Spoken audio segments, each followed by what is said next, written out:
मैं भारत को भारतीयता की मान्यता के आधार पर फिर से खड़ा करना चाहता हूं, उस काम में लगा हूं। मैंने ये देखा हिंदुस्तान में कि हमारे यहां तीज त्योहार होते हैं और हर तीज त्योहार में कुछ खास तरह के व्यंजन और पकवान बनते हैं। मैंने ये देखा है कि कुछ खास तरह के त्योहार में कुछ खास तरह का तेल उपयोग हो रहा है, दूसरे तरह के त्योहारों में दूसरे तरह का तेल उपयोग हो रहा है। उसके पीछे बड़ा साइंस है, बहुत बड़ा साइंस है, बहुत बड़ा विज्ञान है। वो विज्ञान ये है कि जैसे मान लीजिए होली के आसपास के त्योहार, चैत्र के महीने के त्योहार, फागुन और चैत्र के महीने के त्योहार। अब फागुन और चैत्र के महीने के त्योहारों में जो जो पकवान बन रहे हैं, आप उन पर अगर नजर डालें तो वो उस मौसम के हिसाब से बहुत ही अनुकूल है। दिवाली के आसपास के जो तीज त्योहार हैं, नवंबर दिसंबर के या अक्टूबर नवंबर के, उनमें जो पकवान बन रहे हैं वो खास तरह के प्रिपरेशन है, बहुत गहरा विज्ञान है। कभी मौका मिला तो इस पे अलग से ही बात करूंगा कि त्योहारों में पकाए जाने वाले जो व्यंजन हैं वो हमारे शरीर को किस तरह की मदद कर रहे हैं। हमारे वैज्ञानिकों ने, माने महर्षियों ने, यह देखा कि जीवन के दिनों में, माने अगर ठंड के दिन है तो शरीर में क्या प्रकोप ज्यादा है, बरसात के दिन है तो शरीर में क्या प्रकोप ज्यादा है, गर्मी के दिन है तो शरीर में कौन सा प्रकोप ज्यादा, प्रकोप माने वात पित्त कफ, ये तीन ही तरह के, तो उनको संयमित रखने के लिए कौन सी चीजें प्रकृति ने दी हैं, तो व्यंजनों में वही चीजें डाली गई हैं। जैसे अब मैं आपको थोड़ा और स्पष्ट करता हूं, यह बात अमूर्त है लेकिन अब थोड़ी मूर्त करता हूं।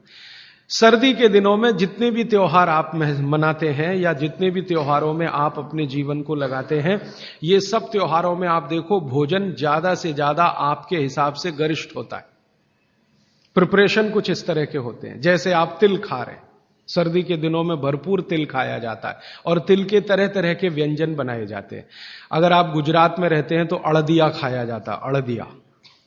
दुनिया का इससे अच्छा शायद कोई पकवान ना हो, अड़दिया जिसको कहा जाता है, उड़द की दाल का बनता है अड़दिया। ऐसे ही राजस्थान के कुछ इलाकों में विशेष पकवान है, ऐसे उत्तर प्रदेश के इलाकों में कुछ पकवान है। लेकिन अगर महसूस करें तो ये सब भारी हैं, भारी गुरुत्व है इसमें। बागभट्ट जी ने एक शब्द इस्तेमाल किया, गुरुत्व वाले पदार्थ, माने भारी हैं, आसानी से नहीं पचते, धीरे धीरे पचते। अड़दिया तो आसानी से नहीं पचेगा, तिल की चीजें भी आसानी से नहीं पचने वाली हैं। लेकिन जिन दिनों में हम ये खा रहे हैं उन दिनों में शरीर के लिए यही अच्छा है कि कोई चीज आसानी से ना पचे, धीरे धीरे पचे, देर में पचे। क्यों? अब ये ठंडी के दिन होते हैं तो ठंडी के दिनों में शरीर में पित्त जो है ना थोड़ा कम होता है, पित्त थोड़ा कम होगा, वात ज्यादा बढ़ा हुआ रहेगा और कफ सबसे ज्यादा बढ़ा हुआ रहेगा ठंड के दिनों में। अब कफ सबसे ज्यादा बढ़ा हुआ है तो कफ का असर हमारी जठर अग्नि पर है। अब कफ का असर जठर अग्नि पर है तो जठर अग्नि भी थोड़ी कम रहती है, थोड़ी, जो गर्मियों के दिनों में वो भड़कती है उतनी नहीं होती। तो अगर आपकी जठर अग्नि कुछ कम है, कफ के प्रभाव में है, तो आप भोजन भी ऐसे खाइए जो तुरंत पचने वाले नहीं है, धीरे धीरे पचने वाले हैं, ताकि जठर अग्नि उसके साथ मेल कर ले अपनी गति का। ऐसे समझ लो जठर की गति कम होती है तो खाया जाने वाला खाना भी कम गति से पचने वाला हो तो बहुत अच्छा है। तो सोच समझकर यह तय किया गया कि सर्दी के दिनों में तिल खाना है, सर्दी के दिनों में मूंगफली खानी है, सर्दी के दिनों में गुड़ खाना है, सर्दी के दिनों में घी सबसे ज्यादा खाया जाता है। और आपने अक्सर वैद्यों से सुना होगा, सेहत बनानी है तो यही दिन सबसे अच्छे हैं, माने खूब अच्छा अच्छा खाओ। और भगवान का दिया हुआ भी इन महीनों में भरपूर होता है। तिल भी इन्हीं महीनों में आते हैं, मूंगफली भी नई इन्हीं महीनों में आती है, चने भी इन महीनों में नए आते हैं। तो अच्छा खाना खाने का समय यही माना जाता है सर्दियों का। और अच्छा खाना वो जो गुरुत्व वाला है, गुरुत्व वाला वो जो थोड़ा धीरे धीरे धीरे धीरे पचता है। तो कितना बड़ा मेल बिठाकर हमारे लोगों ने हमारे व्यंजनों को त्योहारों के साथ जोड़ा।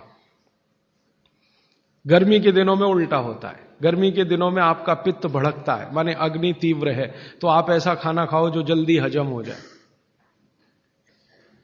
बारिश के दिनों में सम रहता है, पित्त जो है बहुत ही कम होता है, तो बारिश के दिनों में यह कहा जाता है कि भैया सबसे हल्का खाना खाओ बारिश के दिनों में, क्योंकि पित्त उस समय सबसे कम है।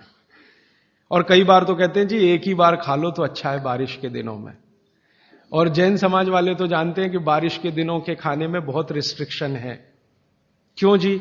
ऐसा खाना तो आप खा ही नहीं सकते जिसमें पानी बहुत हो, क्योंकि शरीर में ही पानी बहुत होता है उस समय, प्रकृति के हिसाब से शरीर चलता है। तो बारिश के दिनों में अक्सर आपने सुना है जैन साधु संतों के मुंह से कि हरा पत्ती का सब्जी मत खाओ, हरा सब्जियां मत खाओ, ये वगैरह वगैरह। हरे पत्ती की सभी सब्जियां बहुत पानी भरी भरी, पानी शरीर में ही पहले से ज्यादा है क्योंकि बारिश में नमी ज्यादा है। तो आप ज्यादा पानी के शिकार होंगे।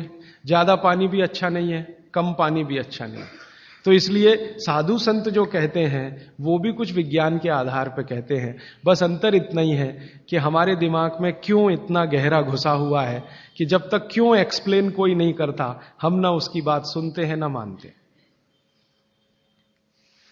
तो अपने देश में भागवत जी के अनुसार वात की चिकित्सा जिंदगी भर अच्छी रहे आपकी, तो तेल शुद्ध खाइए। ये एक दोस्तों, सबसे पहले तो चैनल सब्सक्राइब करें, फिर लाइक, कमेंट और शेयर करें। और हाँ, हमारा एंड्रॉयड ऐप डाउनलोड करना ना भूलें।